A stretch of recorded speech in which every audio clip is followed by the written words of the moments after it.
ओम नमो भगवते वासुदेवाय नमो। नमस्कार बंधुगण आपण मानकु आम यूट्यूब चैनल को स्वागत।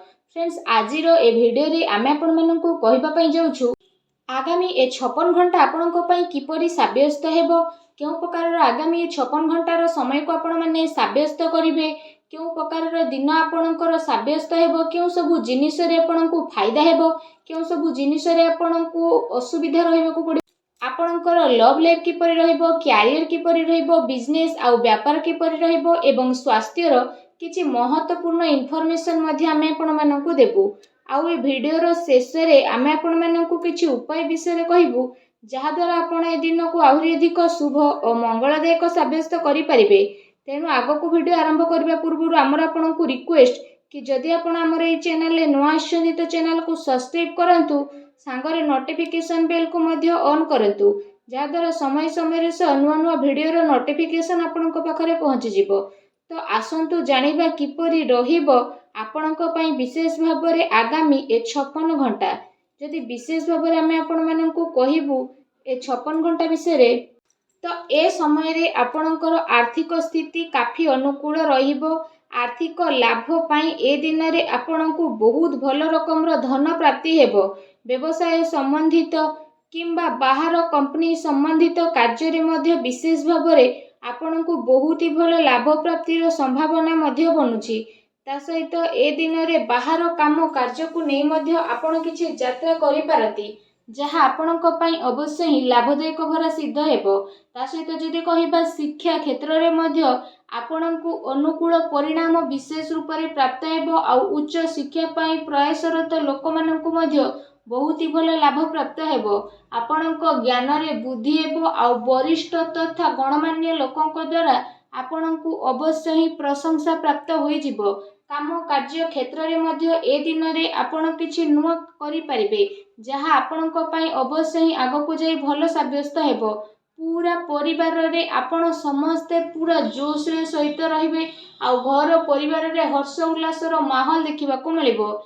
ता सहित आपण कोनोसी प्रॉपर्टी विषय रे मध्य गभीर भाव रे विचार करिवे। आउ आगकु जाई मध्य आपणकु बहुत अधिक लाभ मध्य प्राप्ति हेबो। धन अचल संपत्ति प्राप्ति पाई मध्य ए दिनर समय आपणक पई बहुत ही भल दिनर समय रहिबो। ता सहित ए दिनर समय आपणक पई विशेष भाव रे मौज मजलिस आउ आनंद भरा मध्य रहिबो, काहे कि ना आपण जीवन पूरा रूप रे जीबे। ता सहित जदि कहिबा आपणकर मनोबल पूरा भाव रे आपणक कार्य प्रति मध्य पूर्ण रूप रे समर्पित भाव नै कि आसीबो। आ आपणक पई नुआ उपलब्धि मध्य विशेष रूप रे प्रदान करिवो।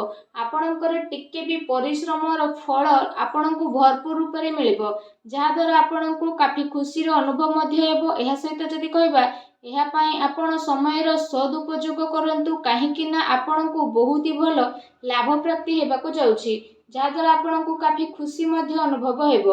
आसंतु जानिबा ए दिन रे आपणक पई कोन नेगेटिव रहिबो। परिवार रो माहौल आपणकर खराब हेबार संभावना बनुछि, सेति पई पारिवारिक स्थिति को अनुकूल बनै कि रखिबा पई जणे आउ जनक परस्पर संबंध हेबा बहुत अधिक जरूरी रहिछि।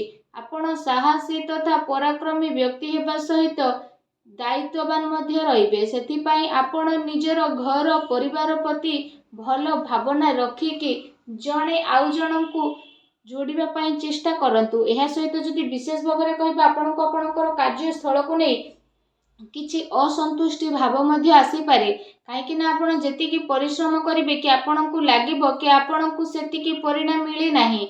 से कारण पई आपण किछि टाइम पर्यंत निजको एका एका फील मध्य करिवे। एहा सहित जदि विशेष भाव रे कहिबा भूल लोकंक संपर्क रे तथा भूल संग रे रहिबारे आपण प्रयास मध्य करंती, तेणु सावधान रुहंतु, अन्यथा आर्थिक समस्या आपणकु सामना मध्य करिबा पई पड़ी पारे।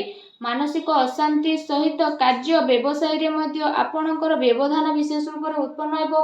मन रे चिड़चिड़ापन तथा प्रॉब्लम द्वारा आपणक कार्य योजना रे बाधा मध्य आनिबे, तेणु आपणकु सावधान रखिबा आपणक पई अनिवार्य रहिबो। एहा सहित विशेष भाव रे कहिबा आपणकर स्वभाव आपणक पई किछि प्रॉब्लम उत्पन्न मध्य करि पारे। पिलांक उपरे अधिक अनुशासन रखिबा सेमानक पई प्रॉब्लम मध्य ठिया करिवो। ସେଥିପାଇଁ ନିଜର ସ୍ୱଭାବରେ ଆପଣ ବିଶେଷ ରୂପରେ ଟିକେ ଲଚିଲାପଣ ଆଣନ୍ତୁ। ପିତାଙ୍କର ସମ୍ମାନ କରନ୍ତୁ। କିଛି ମତଭେଦ ମଧ୍ୟ ଉତ୍ପନ୍ନ ହୋଇପାରେ, ତେଣୁ ଟିକେ ସାବଧାନ ରୁହନ୍ତୁ। ଏହା ସହିତ ଏ ଦିନରେ ଆପଣ ତରତରରେ କୌଣସି ବି ନିର୍ଣ୍ଣୟ ନିଅନ୍ତୁ ନାହିଁ।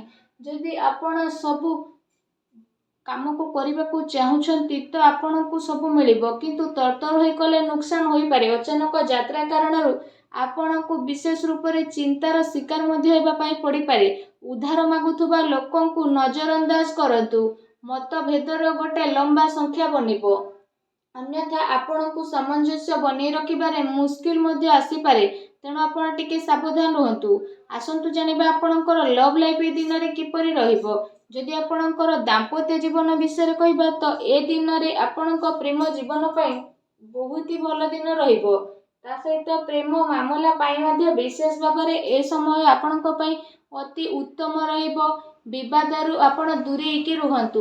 କାହାର କହିବା ଦ୍ୱାରା କୌଣସି କାର୍ଯ୍ୟ ଆପଣ କରନ୍ତୁ ନାହିଁ। ଆପଣ ନିଜ ଉପରେ ଭରସା ରଖନ୍ତୁ, ଅନ୍ୟଥା ନିଜ ଉପରେ ଭରସା ରଖିକି ଆପଣ ନିଜର ପ୍ରେମୀ ପ୍ରେମିକାଙ୍କ ଉପରେ ଭରସା ରଖନ୍ତୁ ତଥା ଜଣେ ଆଉ ଜଣଙ୍କ ସହ ପ୍ରେମରେ ସଂଗଠିତ ହେଇକି ରୁହନ୍ତୁ, କାରଣ ଏ ଦିନ ପ୍ରେମ ଜୀବନ ପାଇଁ ବହୁତ ହି ଭଲ ଦିନ ରହିବାକୁ ଯାଉଛି। ଏ ଦିନର ଅବଶ୍ୟ ହିଁ ଆପଣଙ୍କୁ ଲାଭ ଉଠେଇବାର ରହିଛି। ଆସନ୍ତୁ ଜାଣିବା ଏ ଦିନରେ ଆପଣଙ୍କର ବ୍ୟବସାୟ ଆଉ କ୍ୟାରିୟର କିପରି ରହିବ।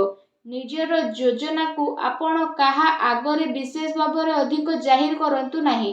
ଆପଣଙ୍କର ଗୁପ୍ତ ଯୋଜନା ଆପଣଙ୍କ କାମରେ ଫାଇଦା ପ୍ରଦାନ କରିବ। ଏହି ସମୟରେ କେଉଁଠି ଆପଣଙ୍କୁ ଅଚାନକ ଲାଭ ମିଳିବାର ବିଶେଷ ଭାବରେ ଆଶା ରହିଛି। ବାସ୍ ଆପଣଙ୍କୁ ଆପଣଙ୍କର ନିର୍ଣ୍ଣୟକୁ ମାନ୍ୟତା ଦେବାର ଅଛି, ଅନ୍ୟଥା ଆପଣଙ୍କୁ ପ୍ରତିଟି କ୍ଷେତ୍ରରେ ବହୁତ ଅଧିକ ଫାଇଦା ପ୍ରାପ୍ତ ହେବ। ବ୍ୟବସାୟିକ କ୍ଷେତ୍ର ବିଷୟରେ ଯଦି କହିବା, ଧନ ଲାଭର ବିଶେଷ ରୂପରେ ସ୍ଥିତି ବନୁଛି। କାର୍ଯ୍ୟ ଆପଣଙ୍କ ପାଇଁ ସବୁ ଆସାନୀରେ ମଧ୍ୟ ସଫଳ ହୋଇଯିବ। କାରବାର ବିସ୍ତାରର ଯୋଜନା ମଧ୍ୟ ଆପଣ ବନେଇ ପାରନ୍ତି, ଯାହା ଆପଣଙ୍କ ପାଇଁ ଆଗକୁ ଯାଇକି କାଫି ଲାଭଦାୟକ ସିଦ୍ଧ ହେବ। ଏହା ସହିତ ଆପଣଙ୍କୁ ପଇସା ନେଣ ଦେଣରେ ଟିକେ ସାବଧାନ ରଖିବାକୁ ପଡ଼ିବ। ପ୍ରପର୍ଟିରେ ନିବେଶ ମଧ୍ୟ ଆପଣ କରିପାରନ୍ତି, ଯାହା ଆପଣଙ୍କ ପାଇଁ ଆଗକୁ ଯାଇକି ଅବଶ୍ୟ ହିଁ ଲାଭଦାୟକ ଭରା ସିଦ୍ଧ ହେବ। ତା ସହିତ ଚାକିରି ପେଶା ବ୍ୟକ୍ତି ବିଶେଷଙ୍କ ପାଇଁ ଯଦି କହିବା, ଏ ଦିନର ସମୟ ବହୁତ ହି ଭଲ ସମୟ ରହିବ। ଚାକିରି ସମ୍ବନ୍ଧିତ କୌଣସି ଭଲ ବଡ଼ ଖୁସି ଖବର ଆପଣଙ୍କୁ ଅବଶ୍ୟ ହିଁ ପ୍ରାପ୍ତ ମଧ୍ୟ ହେବ, ଯାହାଦ୍ୱାରା ଆପଣଙ୍କ ମନ ବହୁତ ହି ପ୍ରସନ୍ନ ରହିବ। ଆସନ୍ତୁ ଜାଣିବା ଏ ଦିନରେ ଆପଣଙ୍କର ସ୍ୱାସ୍ଥ୍ୟ କିପରି ରହିବ। ଏ ଦିନରେ ଆପଣଙ୍କ ସ୍ୱାସ୍ଥ୍ୟ ସମୃଦ୍ଧ ବନିକି ରହିବ, କିନ୍ତୁ ଗ୍ରହଙ୍କର ସ୍ଥିତି କାରଣରୁ ଏ ଦିନରେ ଆପଣଙ୍କୁ ସକାରାତ୍ମକ ଆଉ ନକାରାତ୍ମକ ଦୁଇ ପ୍ରକାରର ପରିଣାମ ମଧ୍ୟ ବିଶେଷ ଭାବରେ ଦେଖିବାକୁ ମିଳିବ। ତା ସହିତ ଶାରୀରିକ ଠାରୁ ଆପଣ ମାନସିକ ସ୍ୱାସ୍ଥ୍ୟ ଉପରେ ବିଶେଷ ରୂପରେ ଅଧିକ ଜୋର ଦେବାର ଆବଶ୍ୟକତା ରହିଛି। ଆପଣଙ୍କୁ ଆପଣଙ୍କର କ୍ରୋଧ ଉପରେ ନିୟନ୍ତ୍ରଣ ରଖିବାକୁ ପଡ଼ିବ। ଏହା ସହିତ ନିଜର ଖାଦ୍ୟପେୟ ଉପରେ ମଧ୍ୟ ଆପଣ ଅଧିକ ଧ୍ୟାନ ଦିଅନ୍ତୁ, କାରଣ ଏ ଦିନ ଆପଣଙ୍କୁ ପେଟ ସମ୍ବନ୍ଧିତ କିଛି ସମସ୍ୟା ମଧ୍ୟ ଉତ୍ପନ୍ନ ହୋଇପାରେ, ତେଣୁ ଟିକେ ସାବଧାନ ରୁହନ୍ତୁ। ଏହା ସହିତ ନିଜ ସ୍ୱାସ୍ଥ୍ୟକୁ ଆହୁରି ଅଧିକ ଭଲ ରଖିବା ପାଇଁ ଆପଣ ପ୍ରତ୍ୟେକ ଦିନ ଯୋଗ କରନ୍ତୁ, ବ୍ୟାୟାମ କରନ୍ତୁ, ସୁସ୍ଥ ରୁହନ୍ତୁ। ଆଉ ଭିଡ଼ିଓ କେମିତି ଲାଗିଲା କମେଣ୍ଟ କରିକି ଜଣାନ୍ତୁ। ଧନ୍ୟବାଦ।